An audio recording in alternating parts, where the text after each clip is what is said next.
உலக வரைபடத்தோட இந்த பகுதியில், அதாவது சரியா தென் அமெரிக்கா கண்டத்துக்கு பக்கத்தில் இருக்கக்கூடிய இந்த பகுதியில் கண்ணுக்கே தெரியாத ஒரு மறைமுகமான கோடு ஒன்று இருக்குது. இப்போ இந்த கோடு என்ன பண்ணுது அப்படின்னா, அந்த கோட்டுக்கு இந்த பக்கம் இருக்கக்கூடிய கடல்வாழ் உயிரினங்களோட வளர்ச்சியோட அந்த கோடு இந்த பகுதியில் கடல்வாழ் உயிரினங்களோட வளர்ச்சி ரொம்பவே அதிகமாக இருக்குது. எந்த அளவுக்கு அதிகமானா, உலகம் முழுக்க பிடிக்கப்படுற மீன்களில் 15% அதிகமாக இந்த குறிப்பிட்ட பகுதிகளில் தான் பிடிக்கப்படுது. ஜெர்மனி நாட்டை சேர்ந்த அலெக்சாண்டர் வேன் ஹம்போல்ட் அப்படிங்கிற ஒரு ஜியாகிரஃபர், இப்போ ஜியாகிரஃபருங்கிறவர் வந்து புவியியல் சார்ந்த அந்த ஆராய்ச்சிகள்லாம் பண்ணக்கூடியவங்க. இது போக இந்த ஹம்போல்ட்டுக்கு வந்து நிறைய துறை சார்ந்த அறிவு இருந்திருக்கு. அவர் இந்த பகுதியில் வந்து இந்த பக்கத்தெல்லாம் ஆராய்ச்சி பண்ணி பார்க்குறாரு.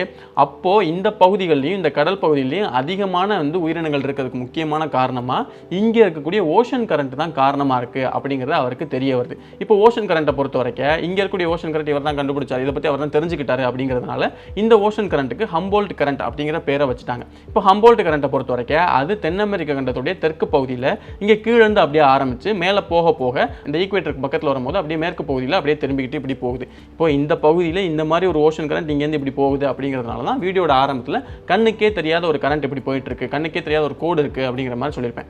இந்த ஓஷன் கரண்ட் தான் இங்கே இருக்கக்கூடிய உயிரினங்களோட வளர்ச்சி அதிகமாக தூண்டுது.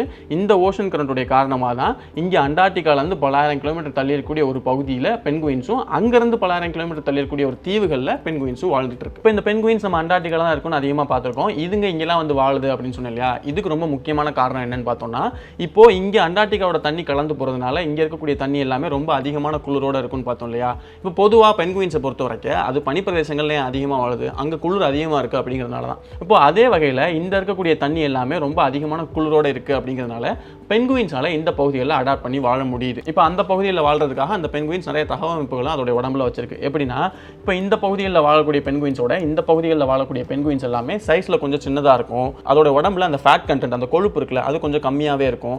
இது போக வந்து நாய்கள்லாம் இருக்குல்ல, அது எப்படி இந்த மாதிரியான விஷயங்கள்லாம் பண்ணி அதோட ஹீட்டை வந்து குறைச்சிக்கும்ல, அந்த மாதிரி இங்கே இருக்கக்கூடிய பென்குயின்ஸுமே அதோட ஹீட்டை குறைச்சிக்கிறதுக்கான விஷயங்கள்லாம் பண்ணுது. இந்த மாதிரி நிறைய விஷயங்கள் எல்லாம் பண்ணி இங்கே வாழ்றதுக்கு தேவையான மாதிரி தன்னோட உடம்பை மாற்றிக்கிட்டு இந்த பெருப்பகுதிகளில் அதிகமாக வாழுது. இந்த பெருப்பகுதிகளில் அந்த பென்குயின்ஸ் மட்டும் இல்லாமல் இதே மாதிரி இன்னும் நிறைய பறவைகள் எல்லாமே வாழ்ந்து ஒன்றா கூட்டமாக வாழ்ந்துகிட்டு இருக்கு. இப்போ இதை தாண்டி இங்கே இருக்கக்கூடிய கெலாபகஸ் தீவில் வந்து உங்களுக்கு ஈக்குவேட்டர் பக்கத்துலேயே இருக்குது, இங்கேயுமே பென்குயின்ஸ் வாழுது அப்படின்னு சொன்னேன் இல்லையா? இது என்ன கதை அப்படின்னு பார்த்தோம்னா,